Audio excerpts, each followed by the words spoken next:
So let me clarify. So like we're talking about like problem 1B, the y equals x e to the x. So if I was trying to graph, well, let's see, Co-16B, today is the 25th. So if I wanted to graph y equal to x e to the x, and I was going to make sign charts for all the derivatives, well, first and the original function. So if I'm going to find the intercepts here, I'm going to set. He did have 0. Okay, so if I set, x e to the x equal to 0, I do get x equal to 0. Oh yeah, no, I see what you're saying. Yeah. I get. I was thinking of the function that I came up with, not the function you came up with. That's my problem here. So here, I would put 0 on my sign chart for y, and then I would just pick numbers to either side. So, and I would also remind everybody that we know that e to the x is always what? If you plug in 0, it's 1. But for any x value, e to the x is always positive. Thank you. Positive. I know the question was not well stated, but e to the x is always positive. So I don't even have to really think about plugging into e to the x. I know it's always going to be positive. So if I pick a number, if I pick a number larger than 0, like 1 times e to the 1 is a positive times a positive. Pick a number like -1 times e to the -1 is negative times something that's always positive. So negative. So I know to the left of 0, my function's below the x-axis. To the right of 0, my function's above the x-axis.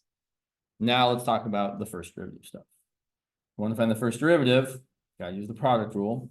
It's gonna be 1 times e to the x plus x times the derivative of e to the x, which is also e to the x. And then I would factor out an e to the x, because again, if you're trying to find the critical values, you have to factor this as much as possible so that you can set it equal to 0 and solve. E to the x is always positive, so it's never 0. So I'm only focusing on the fact that I'm going to set 1 plus x equal to 0. 1 plus x equals 0 yields x equal to -1. And he is correct when he says that is the only number that should appear on your number line for the first derivative sign chart. So when I do my first derivative sign chart here, I only want to include numbers where the sign might change. So that's going to be where the function is, or the derivative in this case is either 0 or undefined. It's not undefined anywhere, so we're just looking at -1. And then I would do the same thing. You can either test, testing points is probably the best. So pick something larger than -1, like 5. 5 plus 1 is positive. E to the whatever is always positive. Pick something less than -1, like -2. 1 plus -2 is negative. E to the whatever is positive, so it's going to be negative. And then I personally would also encourage you to draw the following. The function y is decreasing when y prime is negative and increasing when y prime is positive. So then we know that we have a relative max or minimum at x equal to -1. And we should also find the y coordinate if we're going to graph it. The y value would be f of -1. Yeah, I know nobody wrote the f of x as anything, but sometimes we just abuse an f and throw it in there because we want to. So it's going to be plugging in -1 to the original function, which is going to be -1 times e to the -1, or I would probably write that as -1 over e. Do you need to know what that is exactly? No. Should you know that it's, I don't know, like about 1 over 3 or -1 over 3? Sure, right? I would just pretend like e is 3.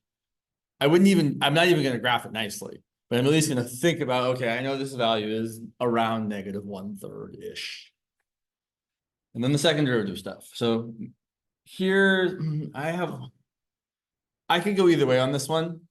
So what I mean here is when I take the second derivative, I might look at this way of writing the first derivative to differentiate, or I might look at this. I generally prefer the unfactored form, but I think you could make a case for doing it from either one here. Either way you slice it, you should get the same answer. So if I differentiate this, the derivative of e to the x is e to the x. I differentiate x e to the x. I could think about using the product rule, or I could remember that I already found the derivative of x e to the x. It was e to the x plus x e to the x. That's saving myself a little bit of mental effort there. If I factor out an e to the x, I get e to the x times 1 plus 1 plus x. I would probably actually write 2 plus x. or x plus 2, if you prefer. Either way is totally fine. And then we set that equal to 0, and we get x equal to -2. Just to reassure you, if you used this instead and took the derivative using the product rule, your second derivative would be e to the x times 1 plus x, right? Derivative of e to the x is e to the x, plus e to the x times the derivative of 1 plus x, which is 1. And if you factor out an e to the x, you're going to get the same thing. You're going to get e to the x times 1 plus x plus 1, which is exactly that. So either way you do it, you should be able to get to the same place. If you're having trouble seeing something, don't hesitate to ask me to clarify or zoom in. But I am happy to clarify if something is unclear here. And then we would do the same thing. And again, just like he was saying, the only number that should go on my second derivative number line here is -2. It's the only thing that's important. 0 is not important here. And then pick a number over here, like 0. 2 plus 0 is 2. E to the 0 is 1, so it's positive. I don't really care about those numbers. I should have just said 2 plus 0 is positive. E to the 0 is positive. And then pick a number like -5. 2 plus -5 is negative. E to the whatever is positive. So then I would say that my function is concave down, concave up. It does not look like he asked you to identify inflection points. That doesn't mean he couldn't on your exam. It seems like we've done all the work to find them except actually say what they are. So I would probably go ahead and say that I have an inflection point at x equals -2, y equals, plug in -2, and you get -2 times e to the -2, or I would prefer to write -2 over e squared. I don't know what that is. E squared is in the realm of 8. So -2 over e squared is like -1/4-ish about. So that's all the sign chart stuff for this. I guess we could go ahead and graph it. Do I have all the things I need to graph it? Am I missing any piece of information I might need? I don't think so, actually. I guess I should say I should have thought about vertical asymptotes for a second. There aren't any, right? This function doesn't have any division by 0 or any logarithms, which are the only ways you get potential vertical asymptotes. I am noticeably not mentioning horizontal asymptotes yet. I would encourage you, especially for functions with e to the x or natural log of x, that are more complicated than just an exponential or a logarithmic function, to actually wait on the horizontal asymptote until the very end. So here's what I mean. If I try to graph this thing, I've got 1 point. It's the origin. It's my only intercept. And I've got a couple more points, right? I've also got the relative minimum at -1, -1 over e. So I know over here, -1. Notice how my graph is not going to be to scale. Here's my relative minimum. There's the point, -1, -1 over e. Yeah, I know it looks more like it's just -1, -1, but again, your graph doesn't have to be perfectly to scale. Here's the most important piece of graphing this, so the most useful piece of information you have. It's that first derivative sign chart. This sign chart here is the most helpful thing in graphing this. So I know that left of -1, the graph is decreasing, and right of -1, the graph is increasing. And then I know that this point here, that is the only place where the graph gets to cross the x-axis. Because I know from my original function sign chart, the graph is below the x-axis to the left of 0 and above the x-axis to the right of 0. So I know that over here, even though I'm decreasing, I still have to be under the x-axis. So essentially, I have to look like this. Bottom out, and then start increasing, start being positive, keep increasing and being positive. So notably, you don't really have any choice other than having a horizontal asymptote as x goes to -infinity. So we have a horizontal asymptote of y equals 0. And that comes from the fact that the limit as x goes to -infinity of x e to the x is 0. But I'm not exactly sure what his expectation is around how you talk about horizontal asymptotes. If he just wants you to say what they are, if he wants you to talk about taking a limit to either negative or positive infinity, I don't know. I would probably just write what it is. So I know it's y equals 0 because you don't really have any other options. Questions about anything of any of this? Yeah. If the horizontal asymptote at like y equals 0, then how come it can like cross it through the? Because we can. So I know that's not a good answer, but the point really is that horizontal asymptotes only describe the behavior of the function way out there. It doesn't say anything about what's going on in the middle. So there are lots and lots and lots of functions that actually do cross their horizontal asymptotes. It's a very common phenomenon. Yeah, that's really because this is saying as x gets really, really negative, this function gets closer and closer to 0. It doesn't say anything about the fact that at 0, the function also happens to equal 0. It's just telling you about the end behavior of the function, either way to the right or way to the left. Yeah. Some functions even cross the horizontal asymptote an infinite number of times. It's kind of super annoying. Let me show you. Just because I think it's worth that's not what I meant to click on. Here's my favorite example of a function that crosses its horizontal asymptote many times. Now let's make it interesting. This function has a horizontal asymptote of y equals 0. As you get further and further away from the origin, this function gets closer and closer to 0. See how it's super close to 0? Way, way, way out there. And it crosses 0 every time x is a multiple of pi. Sine of pi is 0, sine of 2 pi is 0, sine of 3 pi is 0, sine of 4 pi is 0, and so on and so on and so on. So this graph, even though it does indeed have a horizontal asymptote at y equals 0, because it gets super duper duper duper close to 0 as we go further and further to the right, or actually, better way to say that is, as we move further to the right, it gets as close to y equals 0 as we want it to get. And it also happens to equal 0 every time you hit pi. It's totally allowed.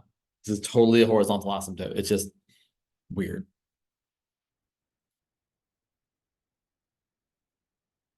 Other questions about this? So should we take the limit from the negative infinity to positive infinity? Yeah, so so the way we find horizontal asymptotes is by taking both limits to the left and the right. Now I will point out here. God, sorry. Apologies for my lack of camera control here. I'll point out that if we take the limit, so if you want to actually think about how you evaluate this limit, here's how I would do it. I would rewrite this limit before I do the other side as x goes to negative infinity. I really don't like thinking about what e to the negative infinity is. I know it's 0, right? If you think about the e to the x graph and you go way to the left, the graph gets closer and closer to 0. But this is a negative infinity times a 0, which actually is what's called an indeterminate form. We don't necessarily know that 0 times infinity is 0. Sometimes it is. In this case, it is. In other cases, it's equal to 3, which is weird. But here, the way you can justify this actually being 0, I think, is by rewriting it as x over e to the negative x. Because then the numerator is getting negatively infinitely large, but the denominator is getting infinitely large, right? You get e to the negative infinity is e to the infinity, which is really, really big. Importantly, much, much, much bigger than just x. Right? If two things are growing and one of them is growing linearly, like y equals x, and one of them is growing exponentially, like y equals e to the x, the exponential one is way more big than the linear one. I often like to write this as infinity over infinity. That bottom infinity is much bigger. So this limit is 0. I guess technically it's a negative on top, but okay. So an exponential function will always overpower a linear function, a quadratic function, any polynomial function. On the other side, as we go towards positive infinity, the limit as x goes to infinity of x times e to the x. Well, now I have something infinitely large times something infinitely large. And a big thing times a big thing is a big thing. So as we go to the right, the function just gets higher and higher and higher and higher and higher. There is no horizontal asymptote to the right because the limit isn't equal to a real finite number. Cool. Anything else notable about this function? So here's what I would say about this. So this is, I would say this graphing problem is probably going to be one of the more time consuming problems on your exam tomorrow. There's definitely, I can't imagine there won't be a graphing problem like this. And I would say, if I had to guess, he'd probably ask you to graph, I don't know. I have a few ideas of what, so on my practice, I think I did x squared e to the negative x, which is kind of a bit much, but he might ask you to graph something like, I don't know, y equals x times e to the negative x. Or he might ask you to graph something like y equal to x times natural log of x. Let's go through both of those. They're good problems. Let's start with this one. So it's going to look very similar to the thing we just graphed. Let's find all the things. So, yeah, do I want to do this one? Sure, yeah. Okay, so I'm going to go through my usual list. Y-intercept, x equals 0 gives us y equal to 0 times e to the 0, which is just 0. So the origin is again a point on this, not surprising. X-intercept, you could have other x-intercepts other than 0, so we should always check.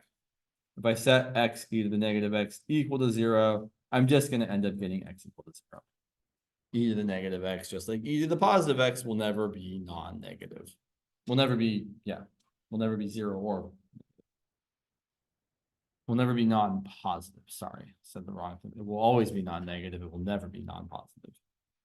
Vertical asymptotes, there aren't going to be any because we're never going to be able to divide by 0. If you want, you can think about writing this as x over e to the x. And you're like, oh, well, there's a denominator, but that denominator is always positive. So it can't ever have a vertical asymptote.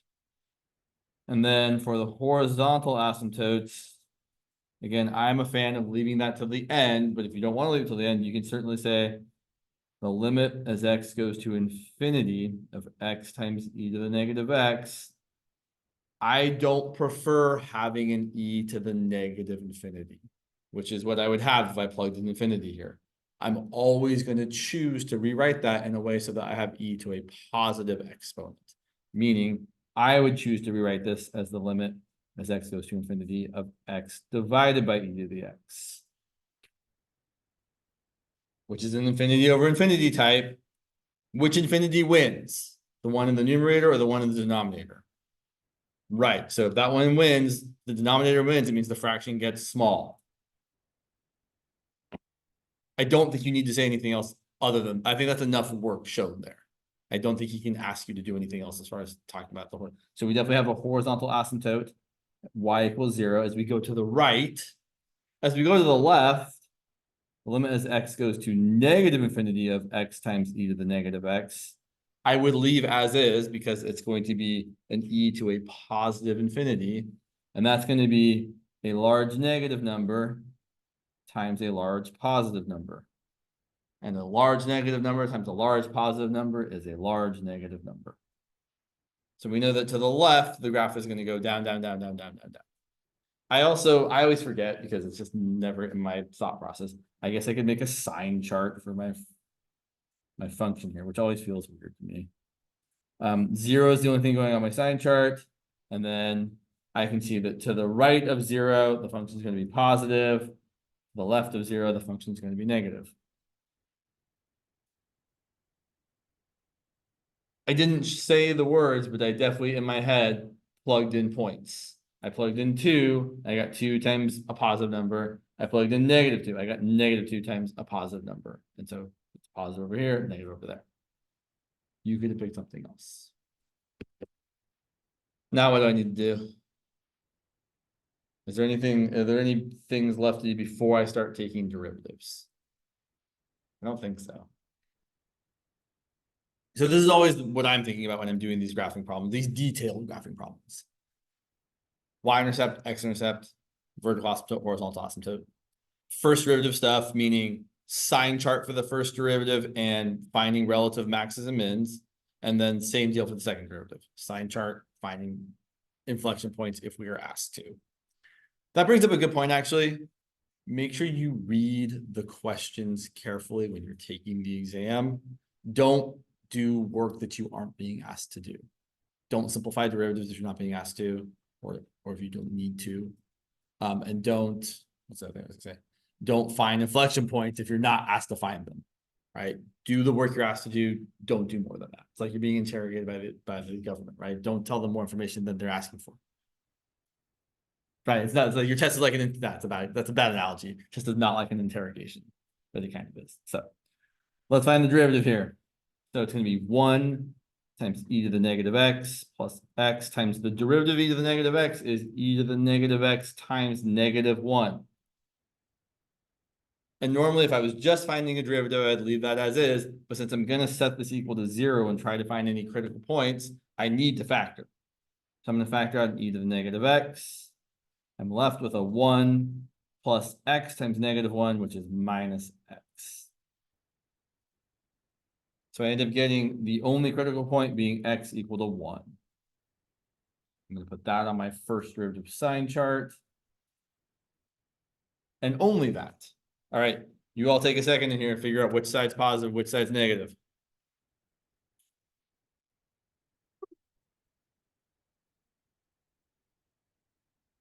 Like 30 seconds, which is too much time.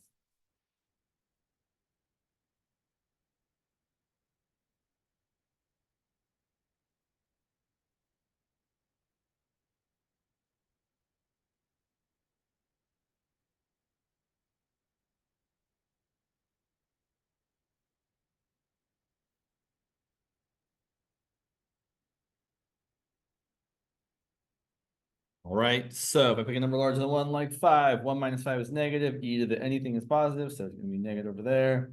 And then if I pick a number like 0, 1 minus 0 is positive, e to the 0 is always positive, so it's going to be positive over there. That means my function itself is increasing to the left of 1, decreasing to the right of 1. So that means we have a relative maximum at x equal to 1, and the y value would be 1 times e to the -1, which is 1 over e.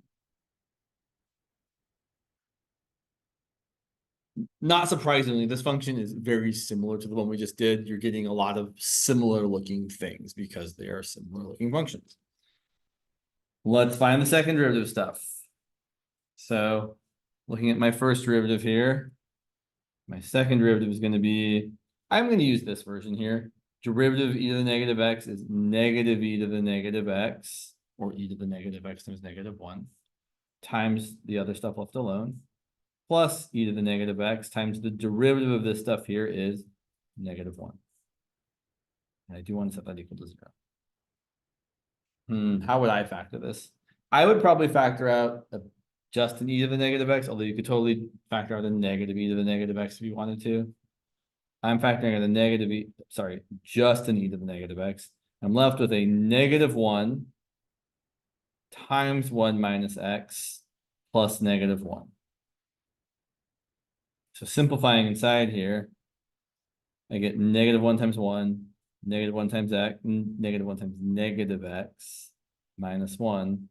So I end up with e to the negative x times x minus 2. So it looks like my critical value here is going to be x equal to 2. Sign chart, as is typical, usual deal, pick a number larger than 2. It's going to make the whole thing positive. Pick a number smaller than 2. It's going to make the whole thing negative. So the original function would be concave up to the right of 2 and concave down to the left of 2.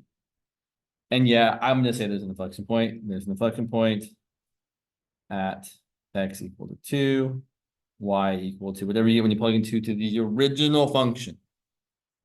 Looking back at the original function, that's going to be 2 times e to the negative second, or 2 over e squared. You don't have to change that. I personally prefer to have positive exponents when I'm thinking about what like a number might be. But if you want to leave it as 2 e to the negative second, or the y, the critical point, the relative maximum as, 1 times e to the -1, that's totally acceptable. Unless your teacher says it isn't. Right? Everything's fine unless someone says to do it a different way. And then I think we have all the things we need. So I'm going to try to graph it.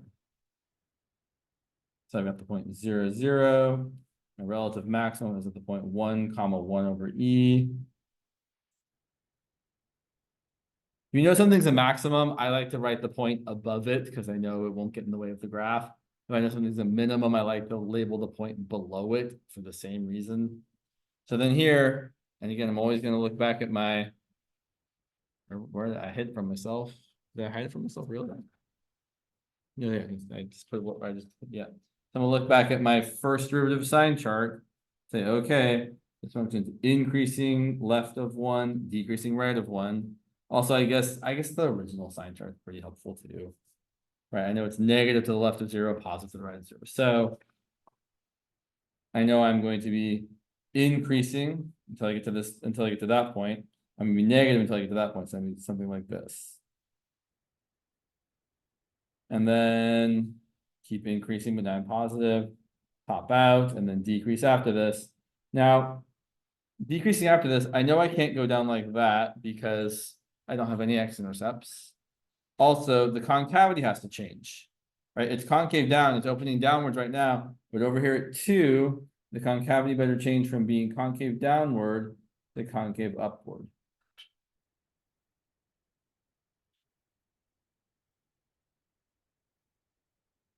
And that's the graph. Yeah, and there's an inflection point there, which I'm gonna label. Something about concavity in case a thing that's helpful about concavity when you're graphing it is if you know something's concave down, you know that if you were to draw a tangent line anywhere, the tangent line should be fully above the graph. And conversely, if you know something's concave up, any tangent line you draw should be fully below the graph.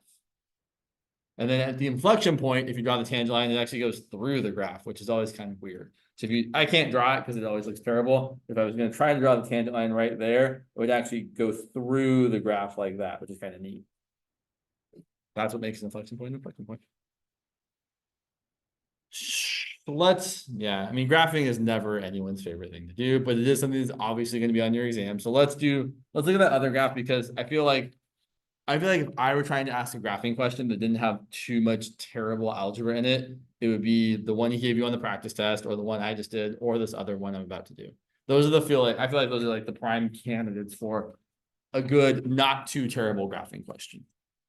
That doesn't mean he couldn't ask x squared times natural log of x, which I put on my, or x squared times e to the negative x or e to the positive x, which I put on my practice exam. I think that's a good question too.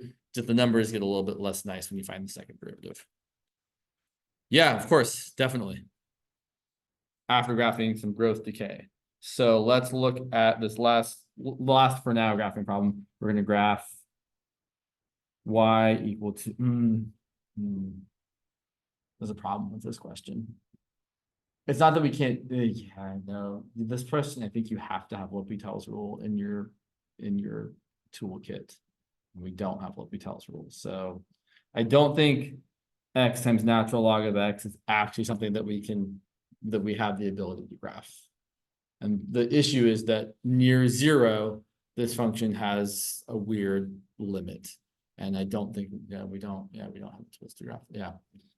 If this was on your exam, I'd be very surprised.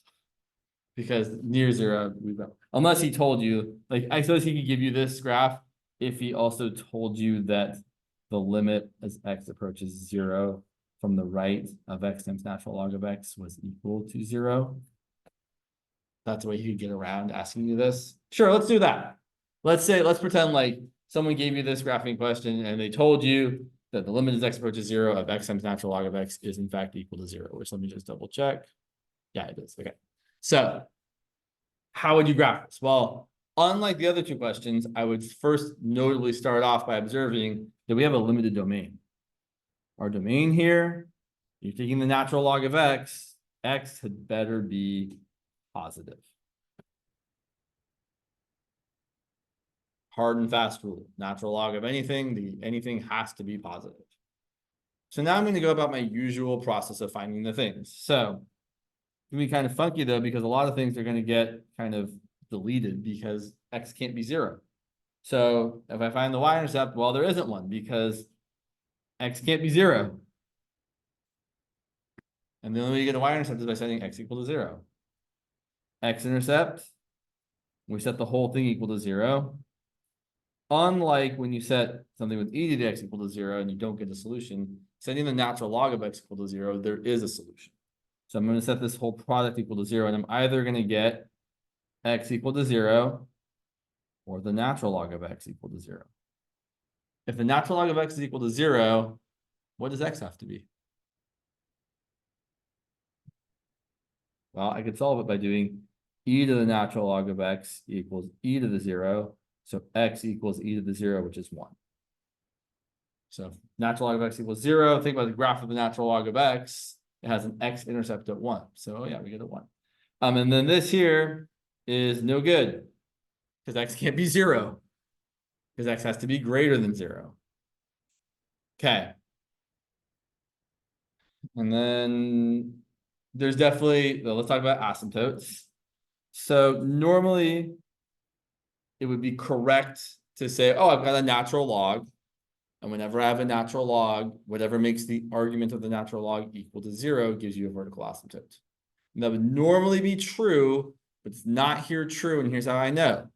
They told us as we approach 0 from the right, we're not getting infinitely large or negatively infinitely large. We're getting closer and closer to a y value of 0. So we actually don't have a vertical asymptote here. Horizontal asymptote, I would look at the limits to infinity. There's only one limit I can actually look at though, because the limit as x goes to negative infinity doesn't make any sense here. X has to be positive. X can't be super duper negative. So I can only look at the limit as x goes to infinity of x times natural log of x.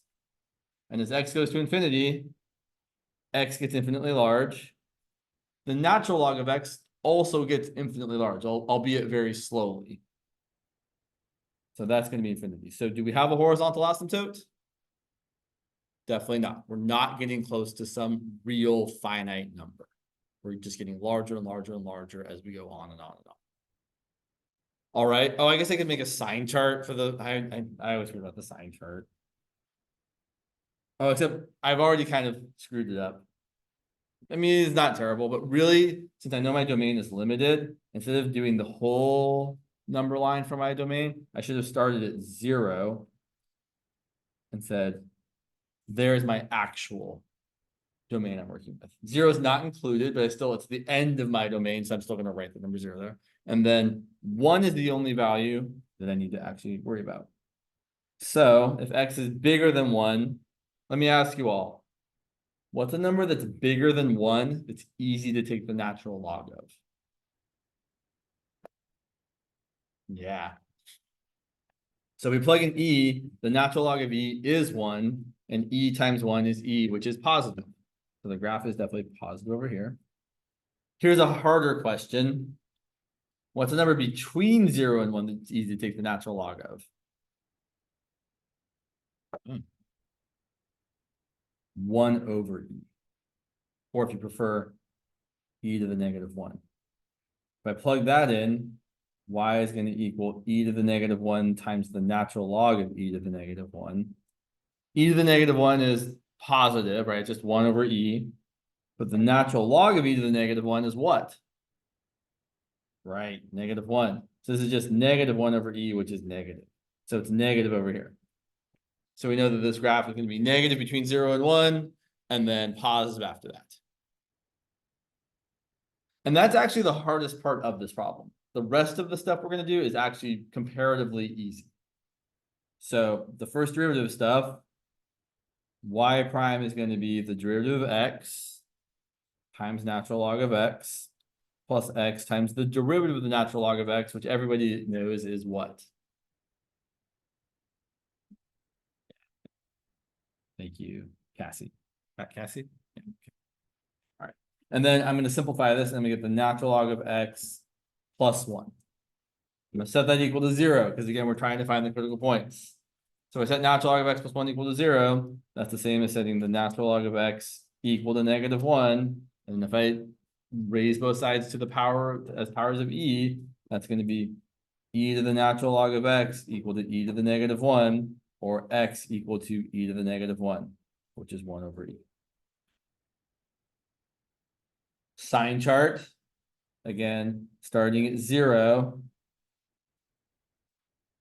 And now 1 over e, which is certainly less than 1, is going to be my critical point. Picking it up, so this is things get, I feel like this example probably is not going to show up, but again, you never know. So if I pick a number larger than 1 over e, like 1, and I plug it into my first derivative, well, natural log of 1 is 0, and 0 plus 1 is positive. So I plugged in x equal to 1. Here I'm going to plug in x equal to 1 over e squared, which is smaller than 1 over e and still positive. The natural log of 1 over e squared is the same as the natural log of e to the negative second. And the natural log of e to the anything is just the anything. That's going to be a negative number. Meaning my function is decreasing and then increasing. So we have a relative minimum at x equal to 1 over e. If I plug that back into the original function, my y value is going to be 1 over e times the natural log of 1 over e. But the natural log of 1 over e is still negative 1, so that's going to be negative 1 over e. Sorry, I'm squeezing that in there. No, it's really terrible. Let me write it again. Y equals 1 over e times the natural log of 1 over e, which is really 1 over e times negative 1. Which is negative 1. So it's easier to see there a little bit. We're almost done. The last part is actually the easiest part, I think. The second derivative, well, y prime was natural log of x plus 1. Y double prime is just 1 over x. There isn't really a critical value here. The only value where the sign could change is x equal to 0, which isn't even in the domain. But if we look at the sign chart for the second derivative, well, if x is bigger than 0, then 1 over x is positive. So the whole thing's positive, which means this is always concave up. All right. Now for the graphing.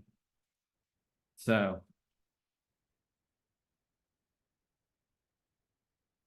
I know I have an intercept, an x-intercept at 1. I know I have a relative minimum at x equal to 1 over e, and the y value is, I forget what it was. It was negative 1 over e. So I'm kind of like here, maybe here-ish. There's my relative minimum. And then I also know that because they told me that as x gets closer and closer to 0 from the right-hand side, the function gets closer and closer to 0. So meaning, as I go from here towards 0, I'm going to go closer and closer to the origin. It's actually going to look like that. Because they told me, as x goes to 0 from the right, the y values get closer and closer and closer to 0. And we know based on our other information that the function's negative between 0 and 1 and decreasing from 0 to 1 over e, that it has to look like that. And then after you get to 1 over e comma negative 1 over e, the function's increasing. And then after you get to 1, it's still increasing, but then it's also positive. And it just goes off to infinity. Kind of a weird graph. I mean, I guess you could say that about really any graph. Any graph is kind of a weird graph. This one I think is extra. If I were a betting man, I would bet that if I am a betting man, I would bet that this will not be on your exam tomorrow, but you never know. It's certainly worth observing and seeing how you kind of deal with something like that. Okay. I would definitely encourage you all to look at the other one on the practice final I wrote, the I think the x squared times e to the negative x. There's a lot of good stuff there. If you're looking for extra practice, I would encourage you to try graphing x squared times e to the positive x.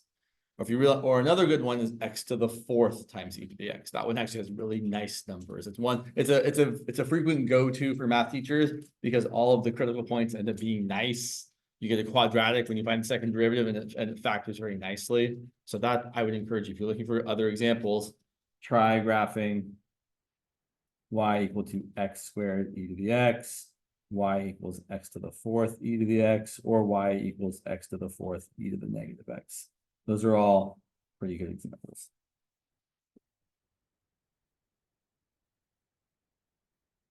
They're what I would ask if I was trying to have a student graph something with an exponential function that wasn't too terrible, but not just your basic exponential function. Yeah. All right. Something, and then Rachel said, let's talk about I forget. I know what it was. It's just I can't think of the words. Exponential growth in K. What was it? I know it's right there. She said, yeah, growth and decay problems. Okay, yeah. So looking at the practice exam, I only saw one type of growth / decay problem, which was finding the C and the K. That doesn't mean there couldn't be other things on there, right? And I feel like he mostly writes his exams very similar to his practice exam, but not like 100%. Like sometimes there's a little bit of difference as far as what's on there. So let's do one or two like what he's got on there, and then maybe one other type of growth or decay problem. So let's say we have something like y equals c e to the kt, and we're given the points. We're given 0, 8 and 4, 20. We want to find y. All right, when you read this, you know what that means. It means we really need to find what? Yeah, we need to find C and K. And usually, well, I should say, do we have the type of point where we should find C first? We do. We have a T or an X equal to 0, right? That means great. Find C first. It also means you already know what C is going to be. C is going to be that. You could probably get away without showing that work, in my opinion, but if you want to be on the safe side of things, I would say, great. I'm going to plug in 0, 8. And I'm going to get 8 for y equal to c e to the k times 0 for t. 8 equals c e to the 0. 8 equals c times 1. So c is equal to 8. I really can't imagine you need to write all those steps I just wrote, but I'm being extra expository here. Then what you really want to do is rewrite your model. You want to rewrite it as now y equal to 8 e to the kt before you plug in your next point. So now we're going to plug in the other point, 4, 20. So again, the y value is the second part, so y is going to be 20. That's going to equal 8 times e to the k times 4. Now we have to solve for k. The first step here is always to divide both sides by that leading thing in front of the e. So divide both sides by 8. So we're going to get 20 divided by 8 equals e to the, I would prefer to write this as e to the 4k. You don't have to, but I think you should reduce this fraction if you can. 20 over 8 becomes 10 over 4, becomes 5 over 2. You can even write it as a decimal if you like to, if it's convenient to, but I would probably leave this as 5 over 2. So I'm going to take the natural log of both sides and say that the natural log of 5 over 2 is equal to the natural log of e to the 4k. I think you can skip writing natural log of e to the 4k and just write that as 4k. So then, solving for k, we get that the natural log of 5/2 divided by 4 is equal to k. Do you make sure that you make it explicit that it's the entire natural log of 5/2 being divided by 4? If you write this, it might look wrong, right? It's not the natural log of 5/2 over 4. It's the natural log of 5/2 all divided by 4, the entire log. So make sure that that denominator, that symbol there, I forgot, there's a weird name for this thing. It's like this is something or other. Whatever, that fraction line there, make sure it's underneath the whole entire natural log of 5/2. And then finally, we still have to rewrite what y actually is. So then we're going to write y equal to 8 times e to the, just throw this gross k in there, natural log of 5/2 over 4, or if you prefer 1/4 times the natural log of 5/2, which I think actually might look a little bit nicer, and then t.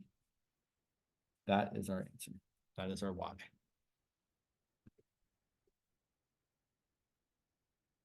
And again, I would bet that the question you're gonna have is gonna be like this, meaning you're probably gonna have a 0, comma something. So there's easy to find C and then relatively straightforward to find K. But we can certainly do one where you don't have that. So if you have the other, yeah, question, Megan.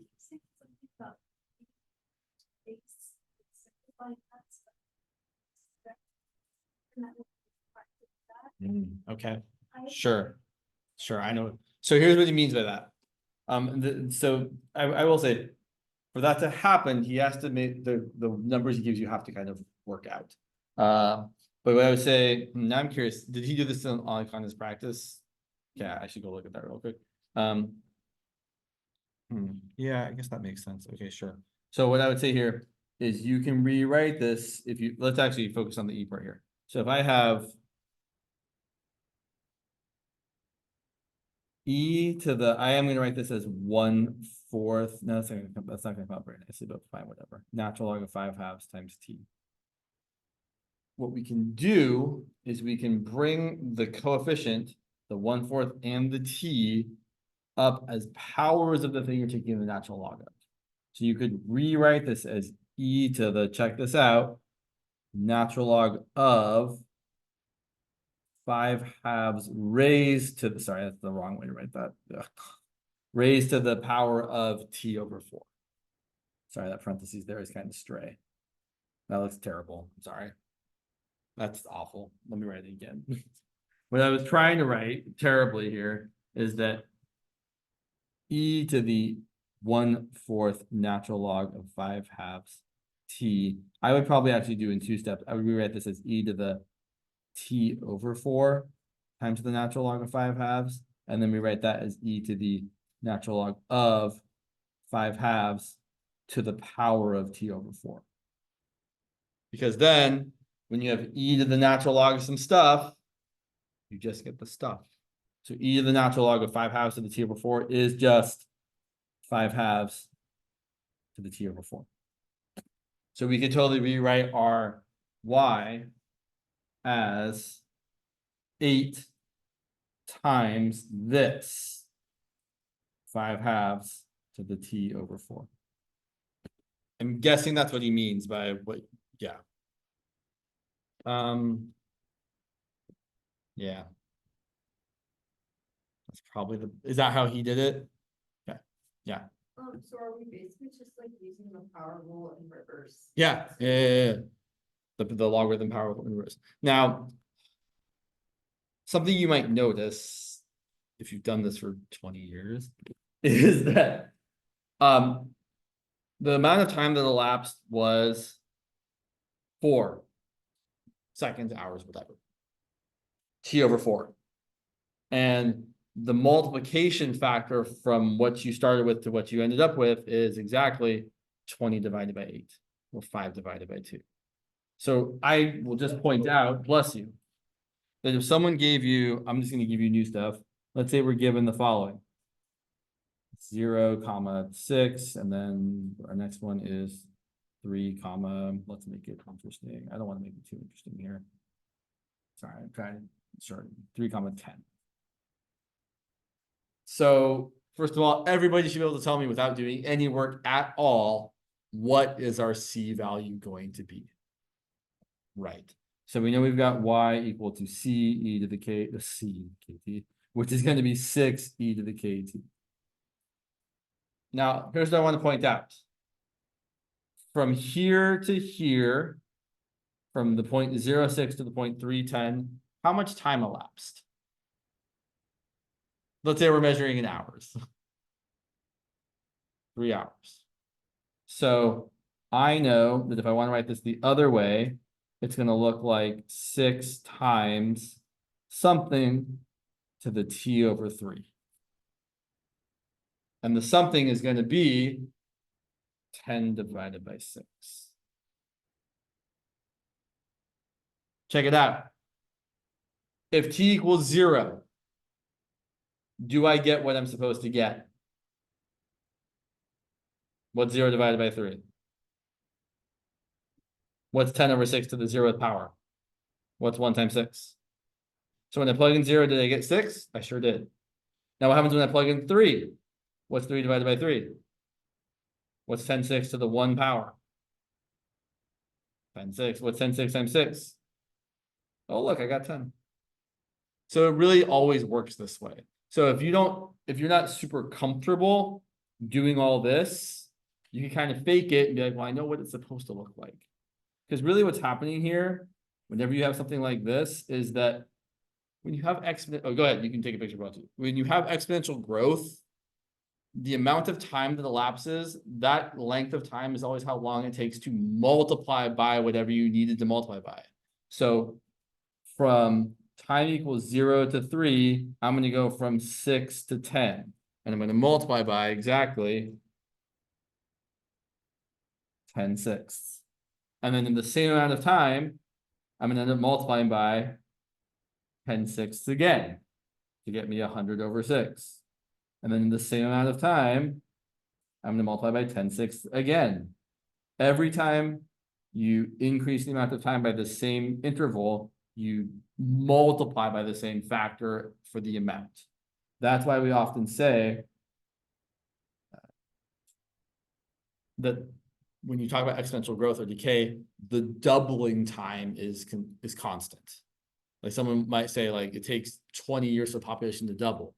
So from year 0 to 20, the population multiplies by 2. From year 20 to 40, the population multiplies by 2, and so on and so on and so on. That's also why we talk about half-lives. So we're talking about some length of time that it takes for the stuff you have to multiply by 1/2. And it's always that length of time multiplied by 1/2 again and again and again. So the quote unquote easy way to kind of figure out what this is going to be is to say, oh yeah, I'm going to get t over whatever this difference is. And the base is going to be this number divided by that number. And that'll always kind of work. I still think you probably expect to see some work there, but at least you can be like in the back of your mind, okay, I know how this is supposed to work. I don't like that you have to write it that way, because technically this is just as correct as that. But if you have to write it that way, then you have to write it that way. Okay, so should we do one that's grosser? Like when we don't have a 0? Yeah, let's do one where we don't have a 0. Okay.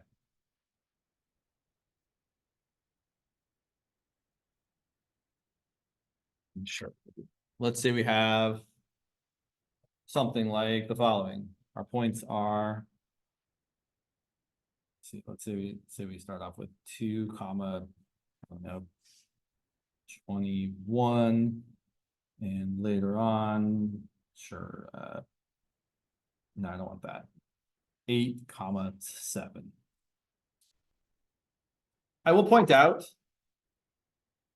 so I feel like there's a good question you could ask here that's not that hard if you're smart to think about, if the teacher is smart enough to think about asking this. So based on just those points, do I have exponential growth or exponential decay? As we move from left to right, are my y values getting larger or smaller? Right, they're getting smaller, so we have decay. In the previous examples, here we have growth, because as we move from this first time to this later time, our y values are getting larger. So if the y values get bigger, exponential growth. If the y values get smaller. Okay. All right, so here is where you have to do both things at once, meaning I'm going to write both. I really do like this, by the way. I think this table is just super helpful every time I've ever done this. Also, I'm going to point out that I could fill in another time. So I know that from time equals 2 to time equals 8, the population multiplied by what factor? 1/3. I picked 7 because I knew it was 1/3. So in this 6-hour time interval, the multiplication factor was 1/3. So in the next 6-hour time interval, the population should multiply by 1/3. I like that. I think it is useful. I think, yeah, it feels useful to me. Well, let's go ahead and figure out what everything is here. The hard part here is finding C, actually. I think. Yeah. How would I do this? That's a good question, James. How would you do this? Sure. So I'm going to start off with y equals c to the kt. And we'll write this as both of these. So I'm going to first write 21 equals c e to the k times 2, or 2k. And I'm also going to write 8, not 8. Don't make that mistake. It's easy to make. See, I almost made it. 7 equals c e to the 8 times k. If you are comfortable with it, I really, especially if the numbers are divisible, meaning like 21 divided by 7 is nice. It's really convenient to divide these equations by each other. So if you're comfortable, I would say do this. Say that 21 divided by 7 is equal to the thing that 21 is equal to divided by the thing that 7 is equal to. I really have grown to, I really hated this the first time someone was like, oh, that's terrible. Why would I don't love that, but people can learn and grow. Or if you don't like doing it that way, you can take each of these equations and solve them for c and say, great, here c is going to equal 21 divided by e to the 2k. Here c is going to equal 7 divided by e to the 8k, and then set those equal to each other so that we get 21 over e to the 2k is equal to 7 over e to the 8k. I always feel like I do too much work when I do it this way. What I really should do is I should multiply both sides by e to the 2k. I have 21 equal to 7 times e to the 2k over e to the 8k. And then I should divide both sides by 7. So that 21 divided by 7 is equal to e to the 2k divided by e to the 8k. Or if you don't like that, you can first cross multiply and then get your k's on the same side. Notably, these equations are the same. 21 over 7 equals e to the 2k over e to the 8k. 20 over 7 equals e to the 2k over e to the 8k. And now I can solve for k. So either way, 21 divided by 7 is 3. And e to the 2k divided by e to the 8k, I'm going to subtract those powers and get e to the 2k minus 8k is negative 6k. Take the natural log of both sides. Divide both sides by negative 6. And I would probably choose to write that as the negative out in front. Doesn't really matter, but I would write it as k equals negative natural log of 3 over 6.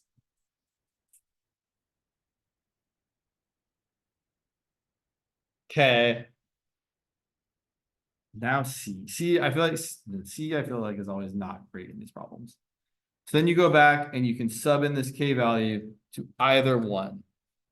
I generally would pick the one where k was, the coefficient of k was smaller, I suppose. It's not really a good way to choose. It's just, that's what I would do. So I would say that c is equal to 21 over e to the 2 times negative natural log of 3 over 6. And I don't think that's a very nice number. So I feel like this problem is, if you have to like simplify it to make it look quote unquote nice, I don't feel like this is a very good problem because it's not going to come out very nice. But if I'm going to write my answer for what y is going to equal c, which is this grossness here. And I'm going to rewrite this slightly as negative 1/3 times natural log of 3. Because 2 times negative 1/6 is negative 1/3. And then I still have that, so that's my c times e to the k t. Now, just like before, I can make this into, I can certainly change this into a base to the something. Now, based on what we just said, sometimes I'm like, oh, there's a funny pun there. It's not funny, but it cracks me up. So based on what we just said, I know that when I increase my time interval by 6, I should multiply by 1/3. Meaning my base should be 1/3 and it should be raised to the power of t over 6. I know that's what needs to happen. So this should end up being just this part here. Should end up being 1/3 to the t over 6. Which makes a lot of sense if you think about it, because what you're saying is, well, great, when t equals 0 I get 1/3 to the 0, which is 1. And then when t equals 6, I get 1/3 to the 1, which is 1/3. So in 6 hours, I end up multiplying by 1/3. In another 6 hours, so if I set t equal to 12, what's 12 divided by 6? 1/3 squared is 1/3 times 1/3, or 1/9, but that means I'm gonna, in 12 hours, multiply by 1/3 twice, which is what we were saying happens with these problems. So I can also show the work though. The work would be the following. I really don't want to write this every time, so I'm just gonna write this. E to the negative natural log of 3 over 6 times t, I would rewrite as e to the negative, negative t over 6 times the natural log of 3, which I would then write as e to the natural log of 3 to the negative t over 6. Now you might be saying, James, that's not what you said it was going to be. And you're right, it doesn't look exactly like what I said it was going to be, but I can fix it. So e to the natural log, they undo each other. You get 3 to the negative t over 6, which is really 3 to the negative 1 to the power of t over 6, which is really 1/3 to the t over 6. So we do in fact get the expression that we were expecting to. So then if we were having to write y, the c value is still just terrible. 21 over e to the negative 1/3 times natural log of 3. But this you can replace with 1/3 to the t over 6. I don't imagine this being the question that you get asked, but it could be. That was it. Okay. If I were asking the question, I would phrase it very differently. I would ask the question as something like, given a radioactive element with a half-life of 23 years, how long until some initial sample has only 15% of the original amount remaining?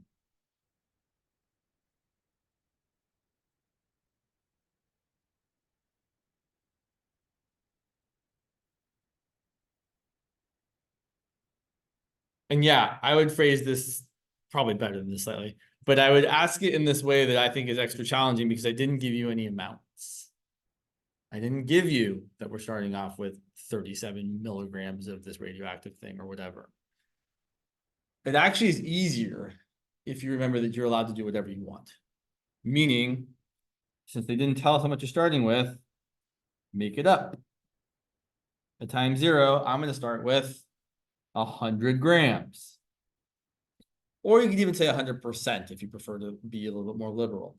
And then I know that 23 years later, how much stuff do I have?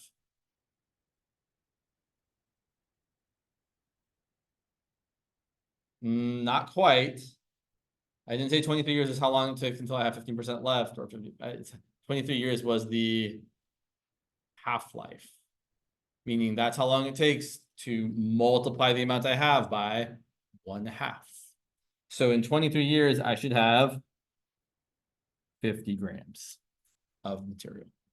In another 23 years, I should have 25 grams.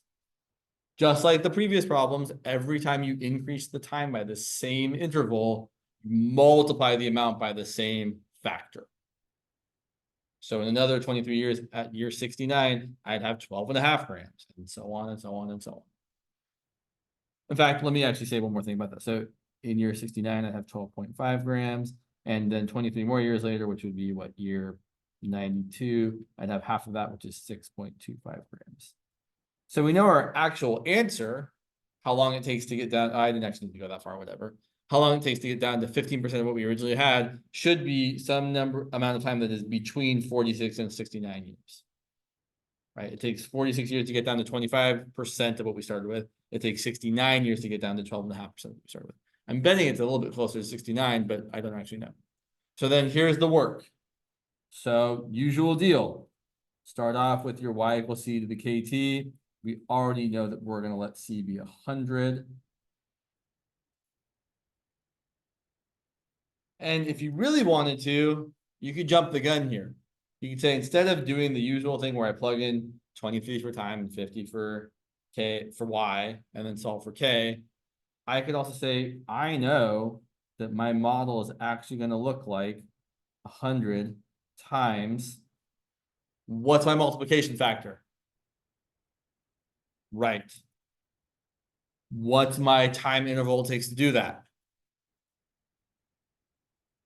Right. That is what we're going to get. We could do it the long way, right? We could say plug this in, get 50 equal to 100 e to the k times 23, divide both sides by 100, take the natural log of both sides, and k is going to be equal to the natural log of 1/2 over 23. And then we can plug that in back up here and say, great, this is going to be 100 e to the natural log of 1/2 over 23 times t. But then, just like we've done a couple times already, the e to the natural log of 1/2 over 23 times t is really just e to the, sorry about that weirdly, e to the t over 23 times the natural log of 1/2, which is just e to the natural log of 1/2 to the t over 23. And that's just 1/2 to the t over 23. So if you can see what's happening, and I think making this little table is helpful in seeing that happen, I think you can jump to right here. Either way, whether you want to write y equals this as your model or y equals this as your model, in this problem, what do I have to do now to answer the question that they asked me to answer? Well, they're asking you, how long does it take until there's 15% of what I started with? So I'm going to take this whole equation and set it equal to what? Right. So you could either do it this way. Set 100 e to the natural log of 1/2 over 23 times t equal to 15, or 100 times 1/2 the t over 23 equal to 15. Either way, the work's pretty similar. Divide both sides by 100. So here you have e to the natural log of 1/2 over 23 times t equal to 15 over 100, which is 0.15. Here you'd have 1/2 to the t over 23 equal to 0.15. And then I would take the natural log of both sides. So here I end up getting just natural log of 1/2 over 23 times t equal to the natural log of 0.15. Here I'd give the natural log of 1/2 to the t over 23 equal to the natural log of 0.15. Over here, I can multiply both sides by 23. Yeah, I know I'm showing more steps than I probably actually would need to. Over here, I bring the t over 23 down. But you can see we're going to get to the same place. Here, divide both sides by natural log of 1/2, and you get t equal to the 23 times the natural log of 0.15 divided by the natural log of 1/2. Same deal over here. Multiply by 23, divide by the natural log of 1/2. So it really is the same thing, either way you do it. It just depends on either what you're asked to do, or if you're not asked to do it a specific way, what you would prefer to do. I've always learned to do it this way, but this way is kind of nice. I'm not gonna lie, I think this is pretty cool doing it this way, but either way is totally fine. Again, that's if you were asked a more word problem type of problem, where they're like, you have this and you have this, and then you end up. Now, I will point out, this is not a great question to ask if you don't have a calculator, because your answer is, right, that's a number. It's probably around 60, but without a calculator, I can't actually say that. I can just be like, well, yeah, this many years, whatever that is. But sometimes people ask questions like that, and you're stuck with just saying the answer is this thing that doesn't seem very easily interpretable without a calculator. All right, what else should we talk about in the last 7 minutes here? Yeah, of course. Excellent. And I feel like the two implicit questions he had on his practice test were kind of slightly different in their complexity here. But let's look at something like, sure, we can do a couple of these.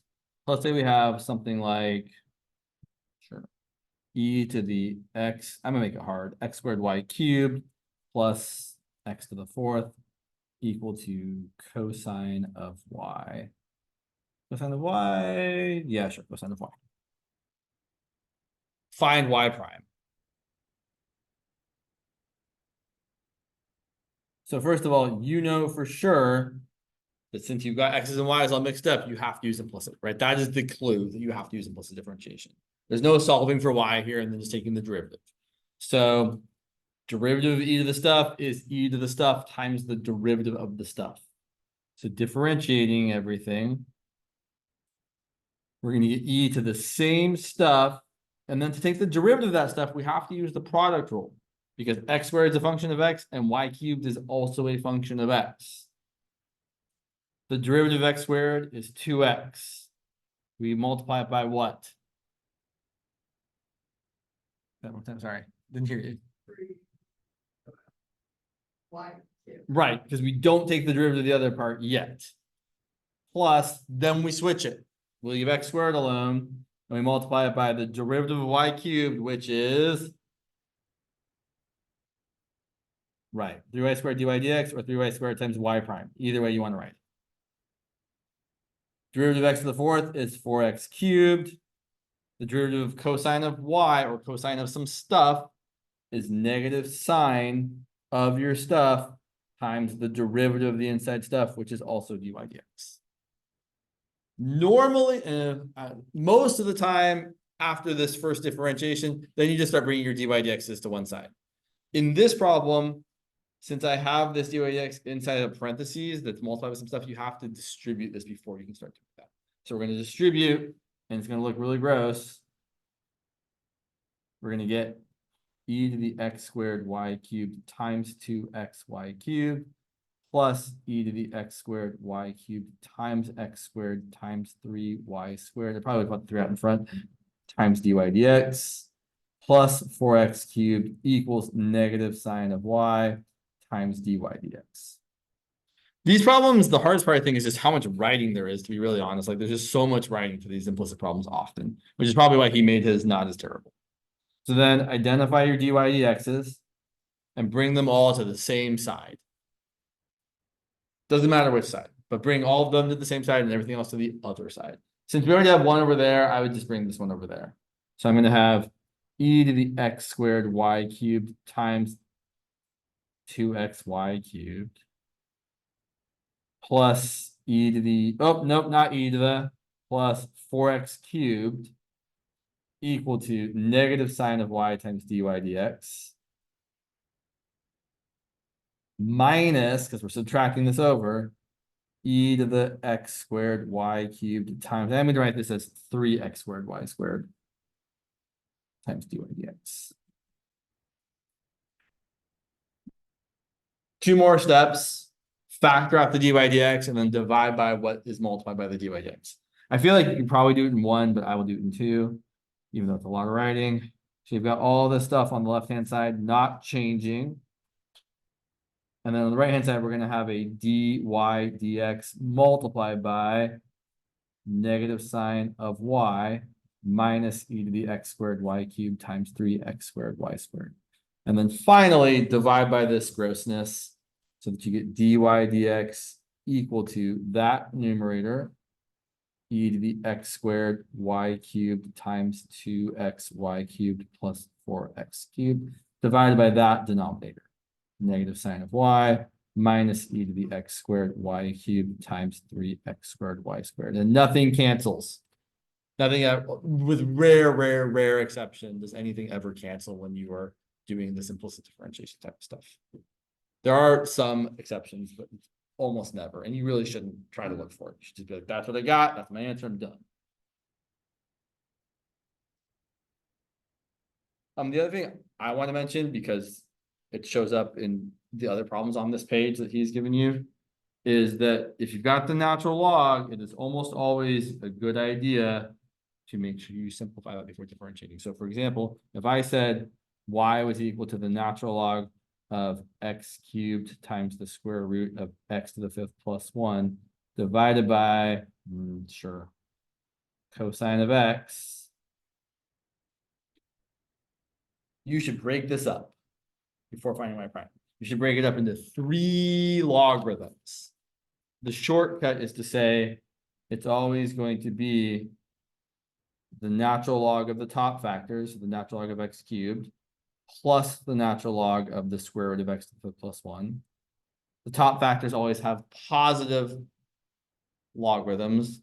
The bottom factors have negative logarithms.